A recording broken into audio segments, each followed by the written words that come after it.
Hey guys, it's Kyle from Backcountry Adventure Motorsports, and here I've got my 2012 F800GS. For those of you who would follow the channel for a little bit, this is kind of a new bike to the channel. I picked this bike up a couple of years ago for my wife. It's a great bike for her to do some adventure touring with me. She really enjoys it, loves the bike. I also ride it now and again, and riding it aggressive like I do sometimes. Last year at the end of the season, I blew the front fork seals out in this bike. So I figured now would be a good time to go through and just make a quick video on how to change fork seals out on the F800, as well as a good fork spring upgrade for this bike. I picked up a Touratech suspension kit, which is made by HyperPro. It's very affordable. It's a progressive spring kit, which makes this bike not dive, because everyone knows with the F800s, the stock spring, stock oil, the front end is just too soft, and when you hit the brakes or whatever else real hard, it dives like crazy. So this should really eliminate that problem and make it more enjoyable to ride on and off road. And you know, you can get one of these bikes now since the 850 came out for pretty affordable, anywhere between the $5,000 and $8,000 range. They're still excellent bikes, and anyone who's out in the market for an adventure bike, I highly encourage, you know, looking at this bike. It's, like I said, it's very inexpensive now when it comes to the adventure market. So anyway, we'll get into the video. Stay tuned. We'll be right with that.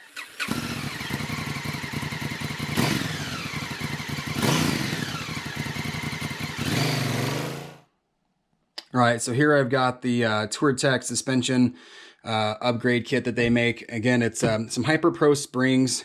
Comes with the oil, and I went ahead and picked up some SKF fork seals, some heavy-duty fork seals for this bike to really, you know, kind of make it to where I hopefully don't have this problem again.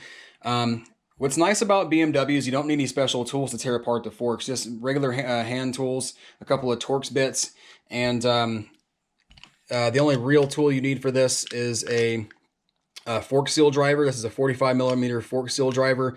And to be honest, you don't even technically need this. There's a couple methods out there people have used with duct tape or electric tape to wrap onto the fork and use them for fork seal drivers. I've done that in the past in one of my other videos.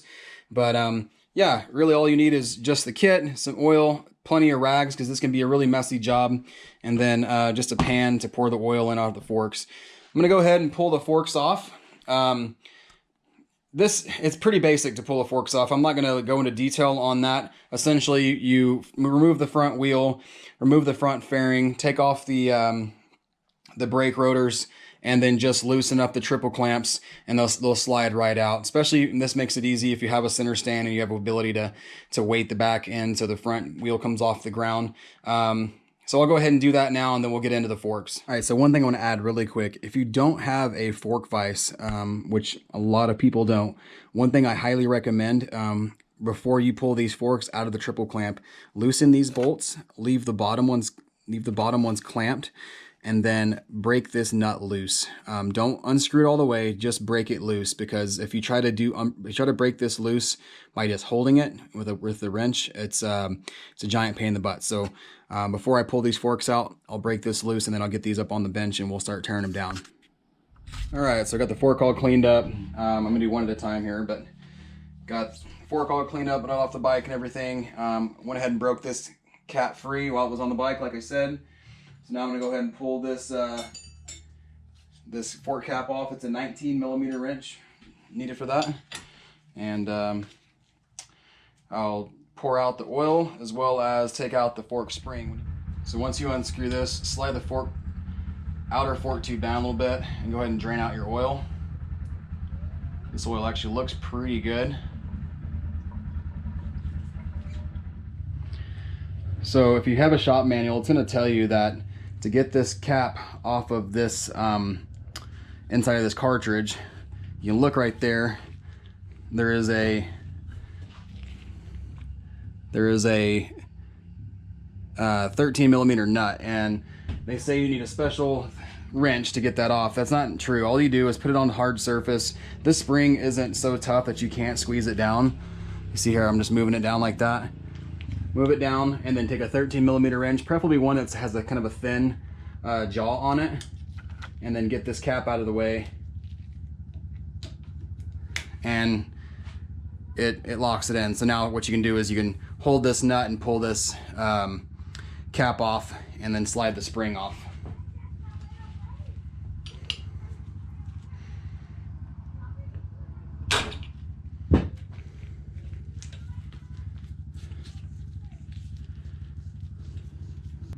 You have a plastic spacer or just a little sleeve in here. Make sure not to lose that. And then again, your spring will just come right out. And then you have your cartridge in here. Now there's still some fluid in that. You might be able to hear it. So again, you're going to want to dump this out and then pump this to get all the fluid out. Towels are your friend on this because forks are just, they're messy.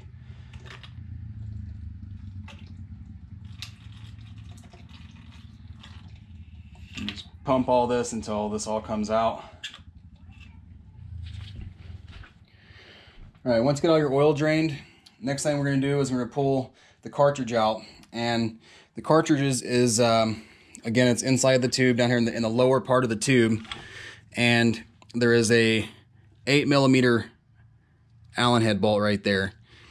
What BMW really did smart was a lot of fork companies, you have to have something hold the inner, have a tool that slides down over the cartridge and holds the cartridge when you break this nut free.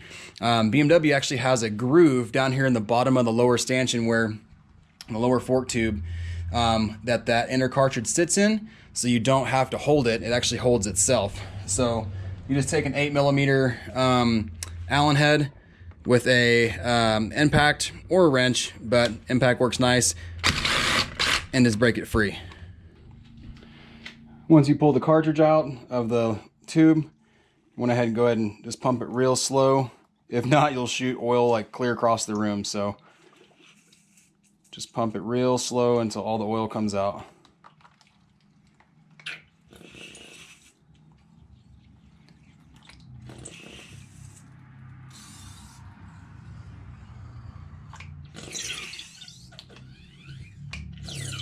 It's about empty once it starts making that sound. And a little bit of gunk in here. Once you get most of the oil drained out, you can then pull off your dust seal. Take a flat blade screwdriver and just pry it up slowly all the way around, try not to mar the outer fork tube, and then we'll take off the snap ring that's inside there.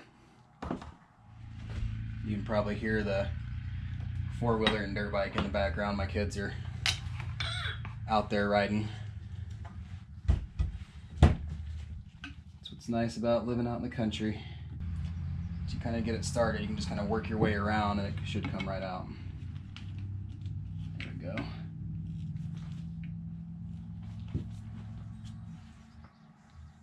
Slide that all the way up. Now, there is a, see that silver ring inside there? Snap ring. Take your flat blade screwdriver.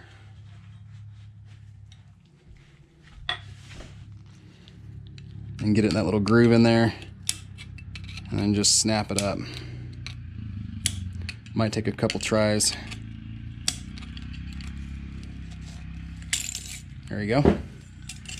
Now, to get these forks apart, you have your seal in there. You're just going to use them as a slide hammer and gently pull them apart. Now you got your fork seal, a washer, and then your bushings. I like to try to keep everything in order when doing this, just so you don't kind of forget which way everything came off. So if you see I got my cap here, my spring, my cartridge, this screw goes in the bottom, and then you can take your flat blade screwdriver real gently and take off your bushings, which these bushings look really good, so we can go ahead and reuse these. I think these forks must have been serviced pretty recently, right before I bought this bike, because they're not in bad shape at all. just happened to blow a fork seal out. So again, pry up. There's a little gap you'll see here in between. Pry that just gently,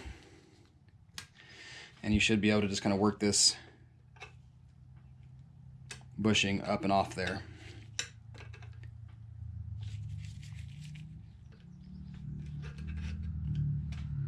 Everything's real slick from all the oil, so it's hard to kind of work it.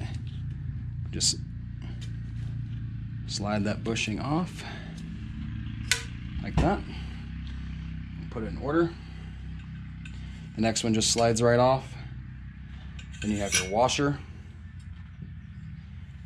old seal, snap ring, and dust seal. Now we're going to get the fork tubes all cleaned up, both upper and lower. Get all the oil out of them and out from the inside of them. And use a couple things you can use. I use suspension cleaner. It's just like kind of like brake cleaner. You can also use brake cleaner. Just make sure and don't use anything that's going to be corrosive. Yeah, they got a little bit of gunk on the inside of these, so we'll clean them out really good, both in the lower tube and the upper tube. While you're in there, look inside with a flashlight and make sure there's no like wear marks from the bushings or anything like that, and get it all cleaned out. Like I said, some of the oil is going to be black, but if this stuff's pretty good, it's in pretty good shape, so it actually doesn't look too bad. So we'll get these all cleaned out, and I'll show you how to put the new kit and everything in. Okay, so I got everything all cleaned up, got all the oil, all the old oil out, everything wiped down, everything's real nice and clean. Next thing we're going to do is we're going to put the cartridges or the forks back together, put the cartridge in, put the new spring in, and fill it with oil. And we'll be just about done. Okay, so we're basically going to do everything in reverse order. Take your lower leg, and we'll take our SKF fork seal.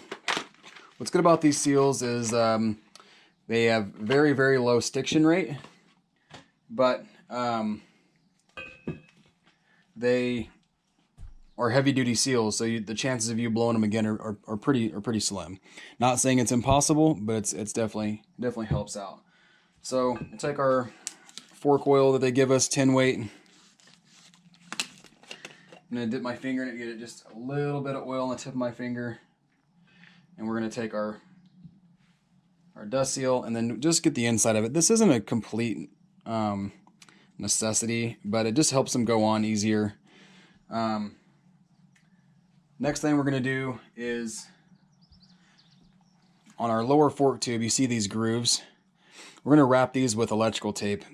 That way the fork will go on, and you have no chance of hanging a lip on that on this little lip here and messing up your fork seal. So I'm going to go ahead and do that now. All right, so we got our electrical tape around our grooves there just in case. Like I said, chances of it happening are pretty slim, but so I'm double check and just make sure. So next thing we're gonna do here is we'll take our dust seal. The cone shape is gonna face towards the bottom of the fork. We're gonna slide it on. Next we'll take our dust seal or our fork seal.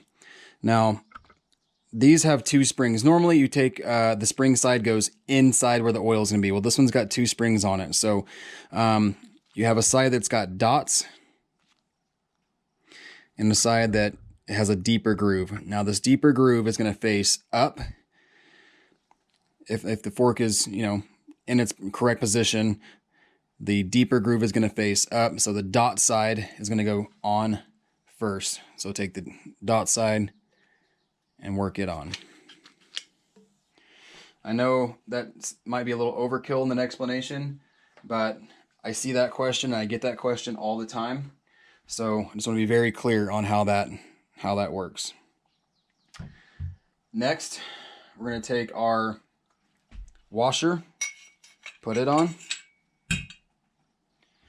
Our larger bushing.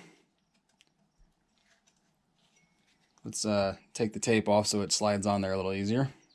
The bushings won't have an effect with that lip. But with this tape on here, there's just enough. It's hard to peel this off with gloves on. There's just enough of a catch there to not allow that bushing to go on. All right, so we got our tape off. Bushing slides on, so dust seal, seal, if we're being real technical here. We have our snap ring, goes in between these two. Dust seal, snap ring, oil seal, washer, thin bush, or the thicker bushing, but thinner in width. And then this bushing is going to go on, and it's going to snap in this little groove here, just like we took it off.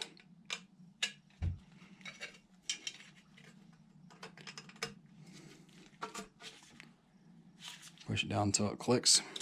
There we go. And now we're ready to install our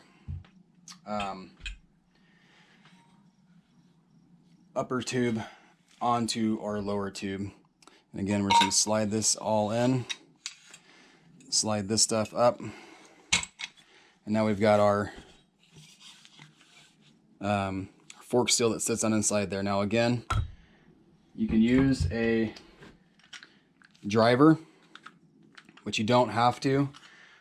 Another thing you can do is take just above the seal, about midway, and then wrap one width of electrical tape around, I'd say 10 or 15 times, where you get a nice thick even width of tape on there, and then you can use that as a slide hammer and drive that in. A lot of people don't like to do that because they're worried they're going to mess the seal up. I've never had a problem with it, and I've done it multiple times. The only reason I own a driver now is because in the long run, I'm tired of wasting tape. So we'll use the fork seal driver here, and we'll drive the seal in and go a little further on from there. Once you get your driver on, I've already driven this in, but basically you get it on in the same deal. You just use it as a slide hammer and tap it in just like that, and it drives it down in there. Now we'll take this off.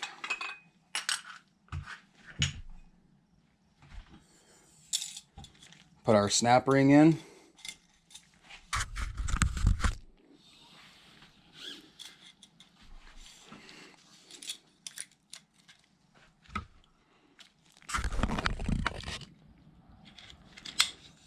Hear that click, click.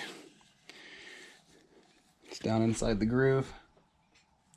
Let's make sure it's seated all the way around.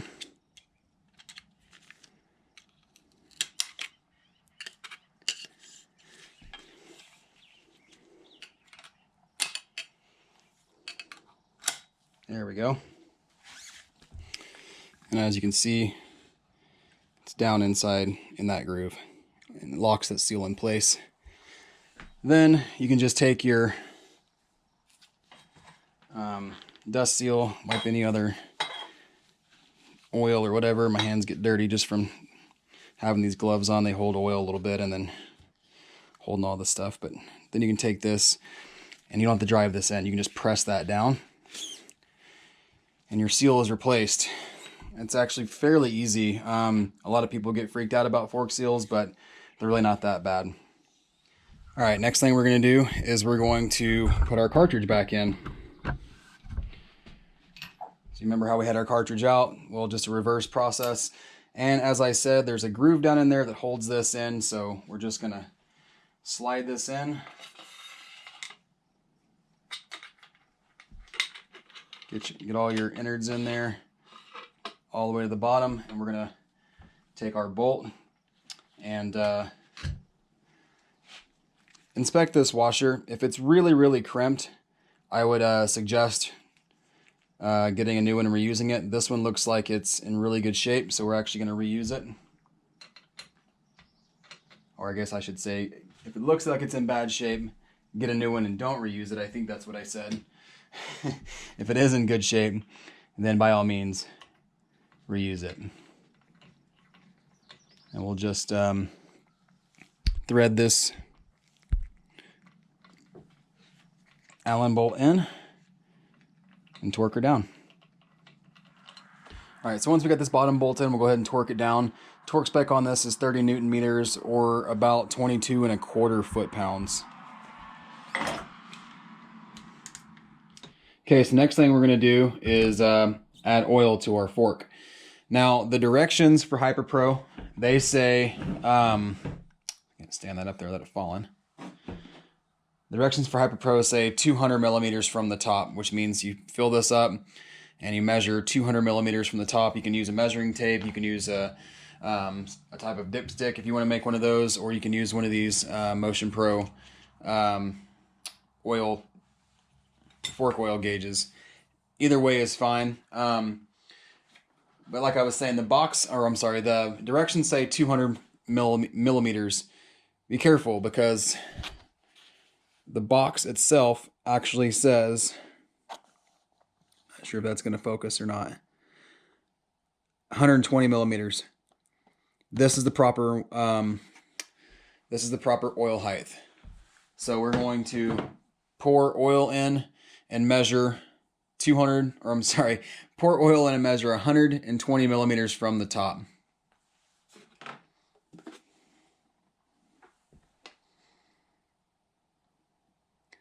With the with the Motion Pro gauge, it's pretty nice because you can pour oil in, and then if it gets to a point to where it's too much, you can suck it out. Next thing you want to do is you want to grab this rod on the inside. I've already done this once, but you want to pump it 10 to 20 times, get all the air out to where it's really stiff when you pull it up. And you shouldn't hear any more bubbles or anything. Once you got your oil in, I'm going to set this to 120. Make sure it's level.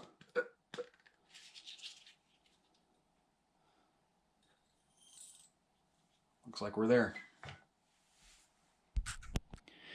Once you got your oil set, you can add your spring. One real quick thing. You'll notice on my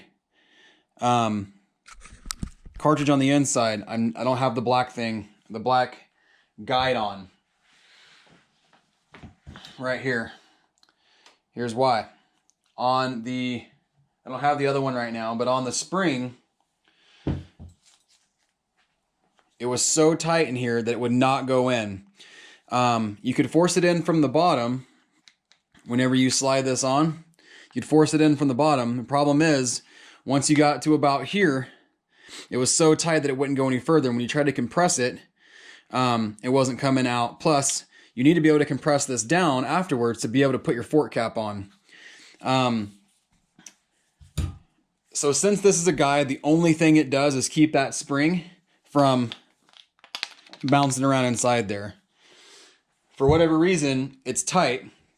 So all I did was take some 220 sandpaper and then just hit it a few times on every corner, cleaned it up, and now it slides in just fine.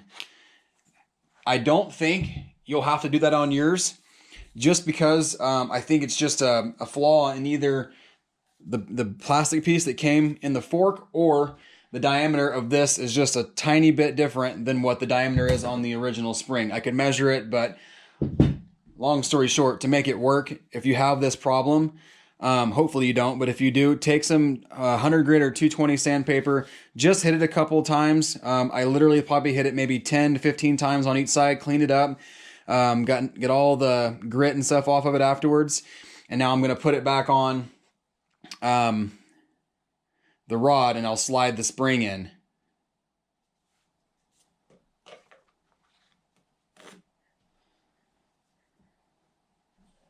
Put that on. Throw your nut on top. Slide our spring in with the tight coil side to the top. Again, it's a progressive spring, so it needs to be towards the top.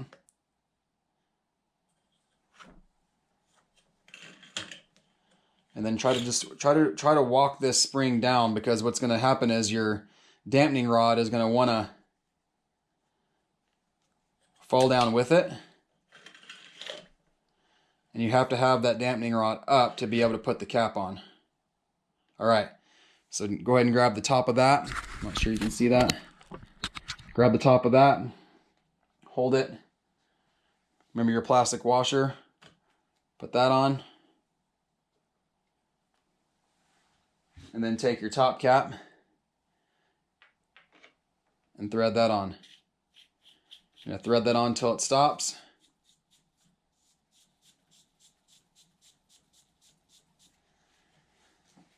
Push it down. And then you're gonna take your 13mm wrench again and tighten it up just in the reverse of what you did when you took it off. Now all we're gonna do is, once you get that all tightened down, slide your tube up, tighten this up.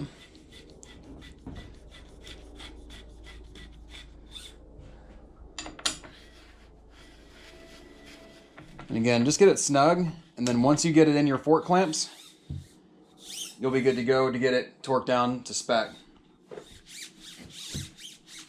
And that's it.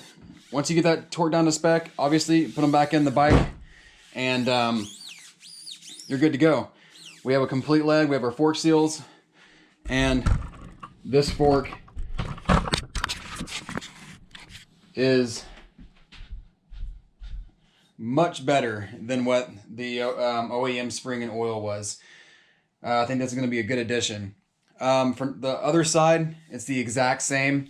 Again, just make sure and take your time, and if it needs any additional sanding or anything with that plastic piece on the inside, then do that.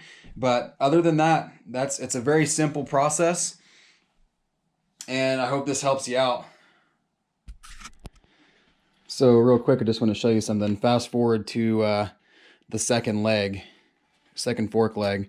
Like I said, I had a problem with the spacer on the first one.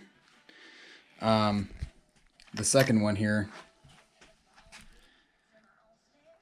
slides on, no problem at all. So no sanding needed to be done on the second one, which leads me to believe that you probably won't have trouble with yours either. It just must have been a default in either, or a defect in either this piece on the first leg, or maybe the spring was wound a little bit different. I'm hoping it's not the spring. I'm hoping it was just a defect in this black spacer. So anyway, that's nice to know for you, just in case you have any issues, or hopefully you don't. All right, guys, got it all buttoned up. Got both forks done. Got the fender back on, wheel back on, all that good stuff. So I hope this video helps you out if this is something that you're thinking about doing to your F800GS. I'm excited to get out and try it out. I know that those SKF fork seals are really going to be beneficial for at least how I ride. And the new springs and fork oil are definitely going to beef up the front suspension a little bit to make it a little bit more comfortable off-road. Hey, once again, I appreciate you guys watching. If you have any questions, please hit me up in the comments below. If you haven't yet, hit that subscribe button and hit that little bell icon. That way you know when I release new videos. Once again, thanks for watching. This is Kyle from Backcountry Adventure Motorsports, and I'm out.